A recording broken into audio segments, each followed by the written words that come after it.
शुरू करने से पहले सब्सक्राइब और लाइक करना न भूलें। हमारी सीरीज नाग से शुरू होती है। हम उसे सोते और सपने देखते हुए देखते हैं और अचानक वो बिस्तर से गिर जाती है। जब वो अपने हाथ को देखती है और उसे सपने जैसी ही एक पट्टी मिलती है तो वो चौंक जाती है। यहाँ उसे एहसास होता है कि ये सिर्फ एक सपना नहीं था, जो उसने देखा था वो सच में हुआ था। वो अपनी दोस्त ना को बताने जाती है, जो कहती है कि किसी ने उसके करीब आने की कोशिश की थी, लेकिन उसे बिल्कुल याद नहीं है कि वो कैसा दिखता था। ना ही उसे ये पता लगाने में मदद करने की कोशिश करती है कि वो व्यक्ति कौन था, और वे सोचने लगते हैं कि पिछली रात उनके साथ कौन था। उनका शक 3 नौजवानों पर जाता है। पहला उसका मैनेजर और काम पर कोच है। वो हमेशा नर्वस और थोड़ा घमंडी रहता है। दूसरे और तीसरे भी वे लोग हैं जिनके साथ वो काम करती है, और उनकी बातों से ये साफ है कि उनमें से एक मन ही मन उसकी तारीफ करता है। लेकिन नाजी नाही की थ्योरी से सहमत नहीं है। एक और सस्पेक्ट बचा है, चैड, एक मशहूर एक्टर जिसका बहुत बड़ा फैन बेस है। उस खास रात उसे यकीन था कि वही उसके पास आया था। फिर भी एन उसे ये बताकर निराश करता है कि चैड ने उसे सिर्फ इसलिए फूल दिए क्योंकि उनकी कंपनियां एडवर्टाइजिंग पर मिलकर काम करती है। ये एक प्रोफेशनल जेस्चर से ज्यादा कुछ नहीं था। नहीं उसे उम्मीद न खोने के लिए कहता है और उसे याद दिलाता है कि सच्चाई 3 सबसे आकर्षक नौजवानों में है। इससे पहले कि नाजी ये पता लगाने के लिए अपनी जांच शुरू करे कि उसके साथ कौन था, नो उसे चेतावनी देता है कि अगर वो उन तीनों में से कोई नहीं था तो ये एक बड़ी मुसीबत बन सकती थी, क्योंकि वहाँ बाकी लोग बिल्कुल भी खुश नहीं लग रहे थे। जब वो अपनी नौकरी एक वीडियो गेम डेवलपमेंट कंपनी में पहुँचती है तो लूपी उसे अपने ऑफिस आने के लिए कहता है। उसे शक होता है कि शायद वही उसके साथ था और वो उसे परखने की कोशिश करती है, लेकिन वो जल्दी से समझाता है कि वो उसे सिर्फ एक प्रोजेक्ट दिखाना चाहता था जिसे उसने डिजाइन किया था। एक कुर्सी जिस पर एक लड़की बैठी थी, बिल्कुल वैसी ही जैसी उसने सपने में देखी थी। उसके विचार बेकाबू हो जाते हैं। ये साफ है कि वो घमंडी है। उसके जाने से पहले वो फिर से उसके पास आता है, जिससे उसे लगता है कि उसे उसमें दिलचस्पी है, लेकिन इस बार वो उसे शर्मिंदा करता है, ये दिखावा करते हुए कि वो बस डेस्क से एक पेपर लेना चाहता था। बाद में एक मीटिंग के दौरान मैनेजर सिर्फ उसकी कुर्सी के डिजाइन की बुराई करता है, ये कहते हुए कि ये अनकंफर्टेबल है, लेकिन लूपी जोश से उसका बचाव करती है। नेज का कंफ्यूजन और बढ़ जाता है। मीटिंग के बाद वो नोआ को फोन करके बताती है कि क्या हुआ, लेकिन अचानक लोजी अंदर आ जाता है। नोआ उसे सलाह देता है कि वो उसके आसपास थोड़ा चार्मिंग बनने की कोशिश करे। उसे उस सलाह को मानने का पछतावा होता है। वो नाजुक बनने की कोशिश करती है और दिखावा करती है कि वो अपने मग की गर्मी नहीं झेल सकती, लेकिन जब लोजी उसे स्ट्रगल करते हुए देखता है तो वो उसे पूरी तरह से इग्नोर कर देता है। शर्मिंदा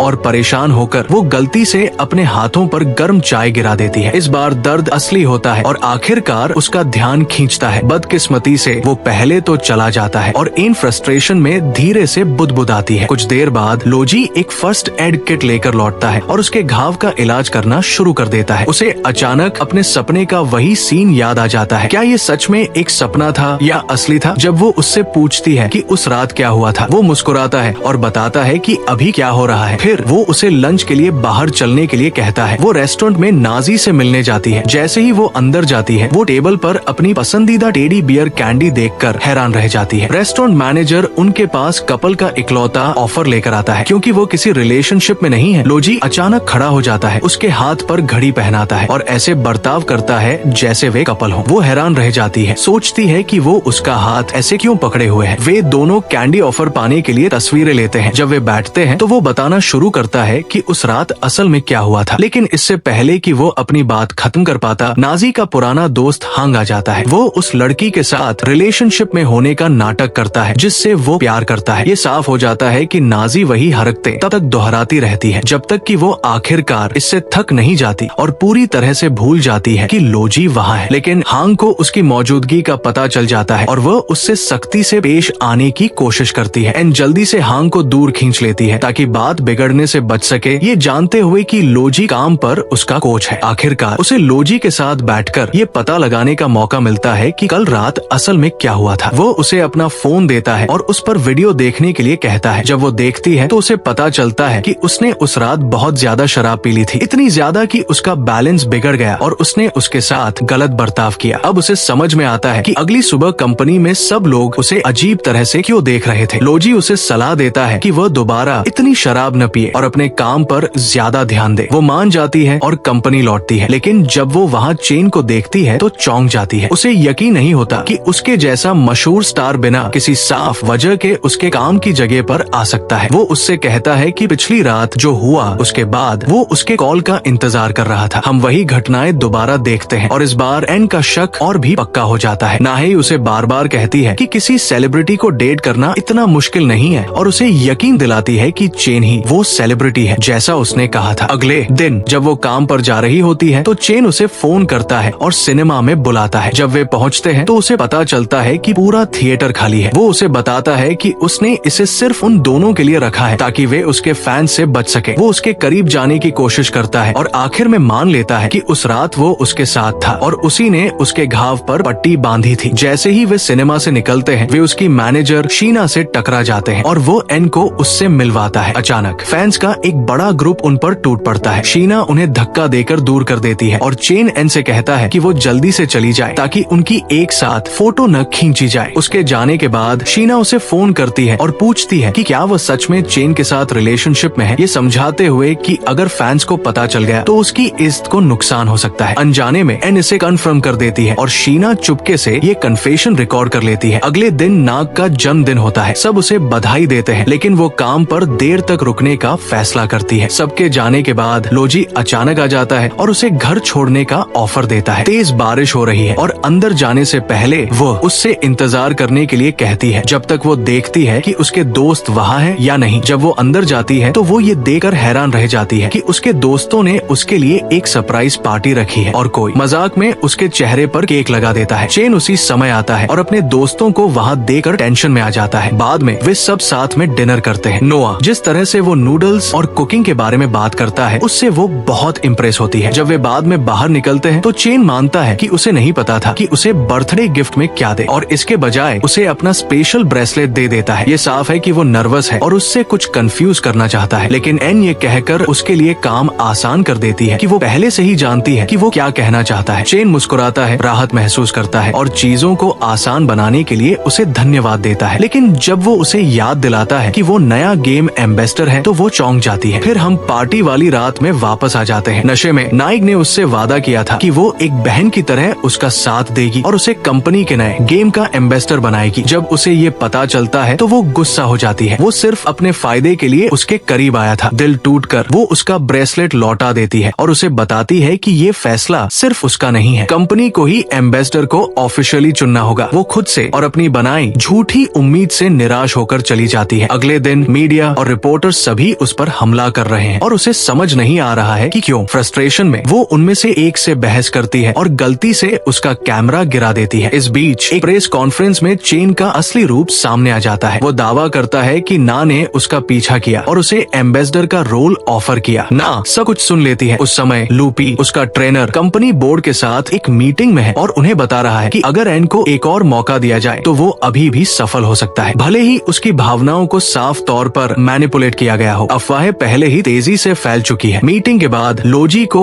एन बाहर इंतजार करता हुआ मिलता है। वो पूछती है कि क्या वो उस पर भरोसा करता है, लेकिन वो उसे एक डॉक्यूमेंट उसका टर्मिनेशन लेटर दिखाता है। हैरान होकर वो उस पर झूठ पर यकीन करने का आरोप लगाती है। वो समझाता है कि ये परमानेंट फायरिंग नहीं है, ये एक टेम्पररी छुट्टी है, इसलिए वो तब तक आराम कर सकती है जब तक मामला सुलझ न जाए और उसकी बेगुनाही साबित न हो जाए। गलत और दुखी महसूस करते हुए वो चली जाती है। अगले दिन चेन आता है, उसे अपनी कार में ले जाता है और हर चीज के लिए माफी मांगता है। वो मानता है कि उसके मैनेजर ने उसे अपने फैंस को वापस पाने के लिए ऐसा करने के लिए कहा था। वो ये भी ऑफर करता है कि अगर वो उसकी कहानी का सपोर्ट करती है तो वो उसे उसकी नौकरी वापस दिलाने में मदद करेगा, लेकिन एन मना कर देती है और उसे सिर्फ फेम के लिए उसकी रेपुटेशन खराब करने के लिए डांटती है। इस बीच रेमी अफवाहों की जांच शुरू करता है और अपनी बेगुनाही साबित करने के लिए काम करता है। अगली सुबह हम देखते हैं कि एन अपने डिप्रेशन से उबरने की कोशिश कर रही है। वो अपने नए रूटीन में एडजस्ट करना शुरू कर देती है, घर की देखभाल करती है। तभी उसे अपनी कंपनी के ट्रेनिंग सुपरवाइजर युआन का फोन आता है। वो अर्जेंट मिलने के लिए कहता है। जब वो आती है तो वो शीना के साथ लोजी को देखती है और उसे गुस्सा आ जाता है। वो शीना से भिड़ जाती है और जो कुछ भी हुआ उसके लिए उसे दोषी ठहराती है। शीना हमेशा की तरह घमंडी उससे कहती है कि एक सेलिब्रिटी से प्यार करना उसकी अपनी गलती है। जैसे ही एन जाने की कोशिश करती है, लोजी उसे बुरी तरह डांटता है, कहता है कि उसके स्कैंडल की वजह से उसकी कंपनी को नुकसान हुआ है और वो अब उसकी टीम का हिस्सा नहीं है। वो उसे बेरुखी से कहता है कि ऐसा बर्ताव करना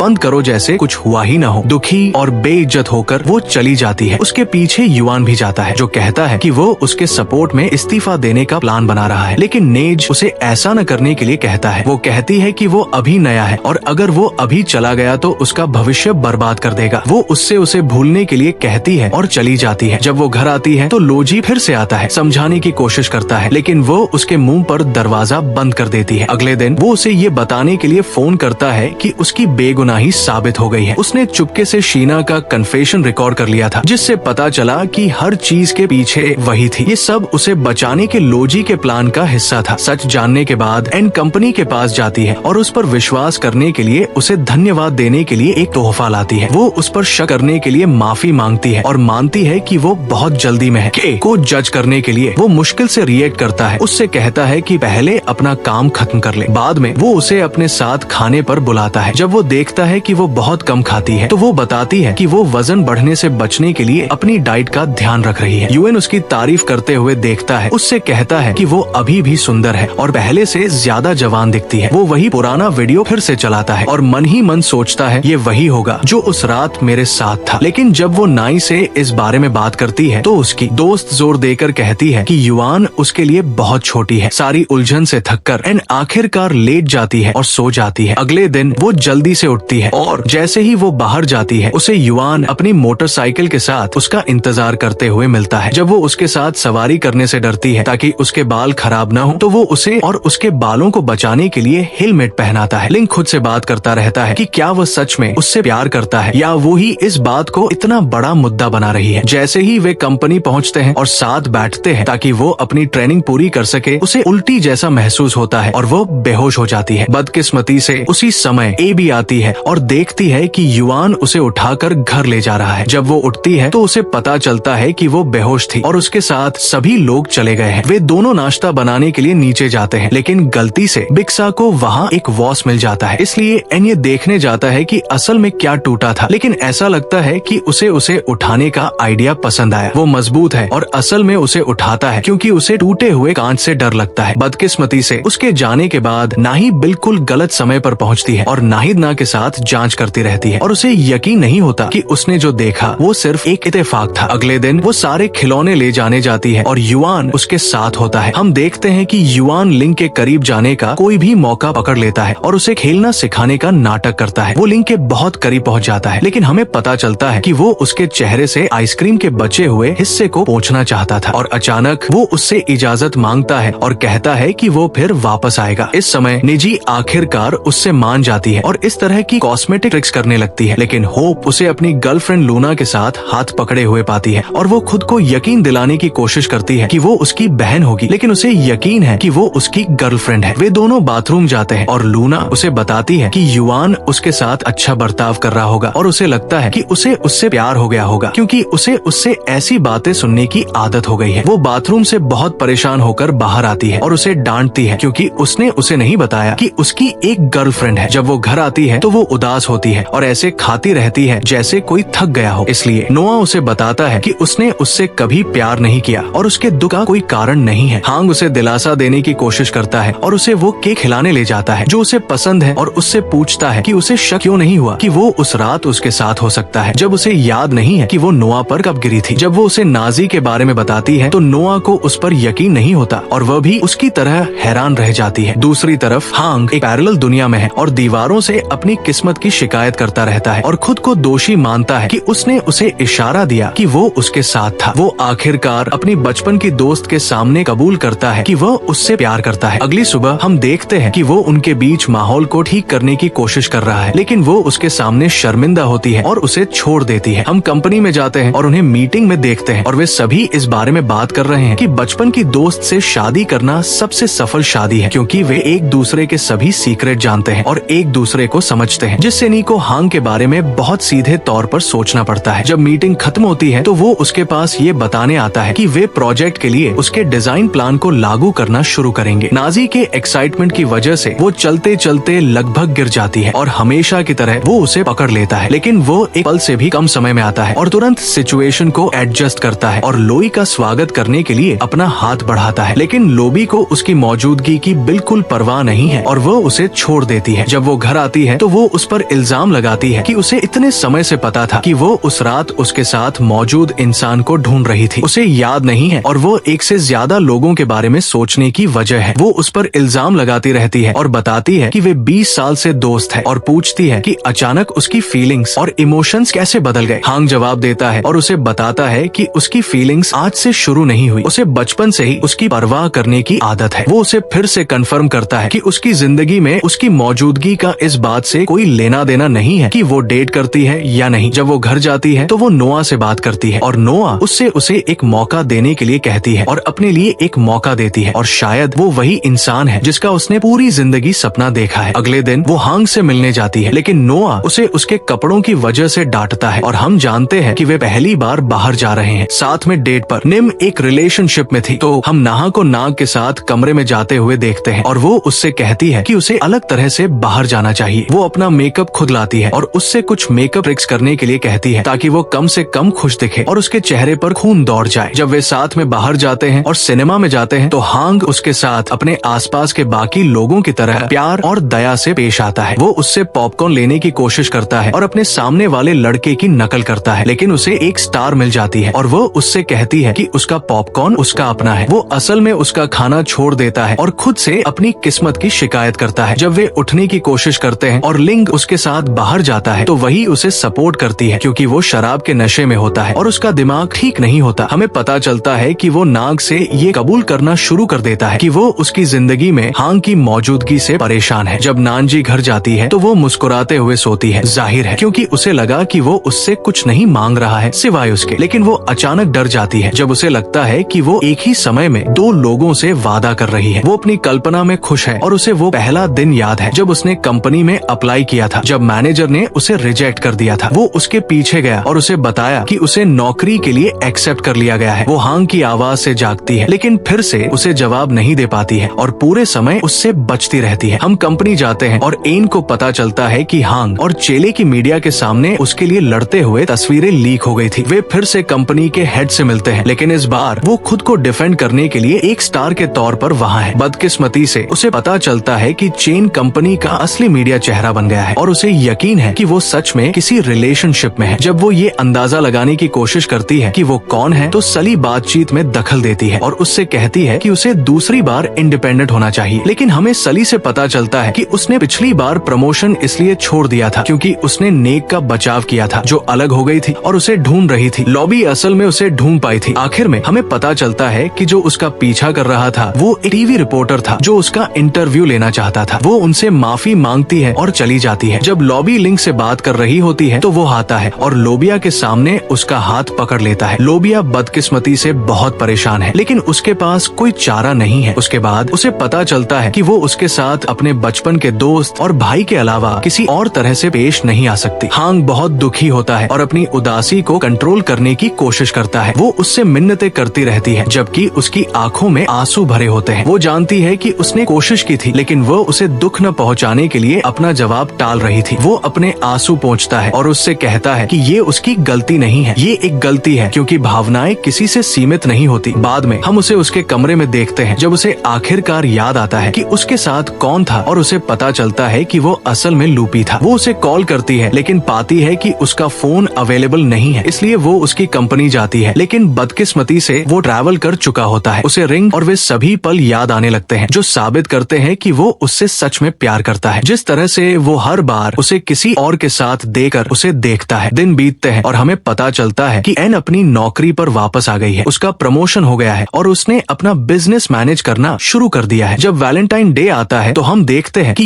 यमन फूलों का गुलदस्ता लेकर उसके पास आता है। वो उसे बताता है कि उसका अपनी गर्लफ्रेंड से ब्रेकअप हो गया है। होंग भी उसके साथ वैलेंटाइन डे मनाने आता है और वो यूनिस से लड़ता है। अचानक दरवाजा खटखटाता है और बेटा उसे खोलता है। हमें पता चलता है कि ये लूपी है। वो आखिरकार उससे अपने प्यार का इजहार खुलकर करता है और अपनी यादें याद करते हुए उसे बताता है कि वो उससे पहली बार मिलने के दिन से ही प्यार करता था। उसे उस रात तक उसके लिए अपनी फीलिंग्स के बारे में पक्का नहीं पता था। वो रात जिसका वादा किया गया था जो उसे याद नहीं थी। वो कहता है कि जब भी वो उसे किसी और के साथ देकर परेशान होता था तो वो उसके बारे में सोचता था। वो उनके हाथों से खो गई थी लेकिन हमारी सीरीज आखिरकार खत्म हो गई। प्लीज लाइक और सब्सक्राइब करें। फिर मिलेंगे।